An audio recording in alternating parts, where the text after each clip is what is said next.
ഓം അമൃതേശ്വരീ നമ. കൊടുങ്ങല്ലൂരിലെ പരിപാടി കഴിഞ്ഞ് അമ്മയും സംഘവും ഒരു ഭക്തഗൃഹത്തിലെത്തി. വീട്ടുകാർ അവർക്ക് ആഹാരം ഒരുക്കിയിട്ടുണ്ടായിരുന്നു. പക്ഷേ പ്രതീക്ഷിച്ചതിൽ കൂടുതൽ ഭക്തന്മാരെ കണ്ടപ്പോൾ പാവം ഗ്രഹനാഥ വിഷമത്തിലായി. ആഹാരം തികയില്ല. അവർ ഹൃദയമുരുകി മനസ്സിൽ അമ്മയോട് പ്രാർത്ഥിച്ചു. ആ സമയം ഗ്രഹനാഥൻ ആഹാരം വിളമ്പാനുള്ള ഒരുക്കം ആരംഭിച്ചു. അമ്മ അപ്പോഴേക്കും അടുക്കളയിലെത്തി.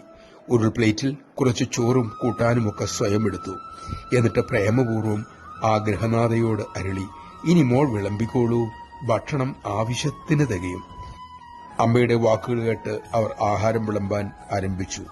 ഏതായാലും എല്ലാവരും കഴിച്ചു കഴിഞ്ഞതിന് ശേഷവും ആഹാരം ബാക്കി വന്നു. നമഃശിവായ. അന്നപൂർണേശ്വരിയായ അമ്മയെ തൃപ്തിയാക്കിയാൽ പിന്നെ എവിടെ എന്തിന്റെ കുറവാണ് ഉണ്ടാകുക? നിഷ്കളങ്ക ഭക്തിയാൽ അമ്മയെ സന്തുഷ്ടയാക്കാൻ നമുക്ക് സാധിക്കട്ടെ. അതിനായി അമ്മ തന്നെ നമ്മിൽ കൃപ ചൊരിയട്ടെ.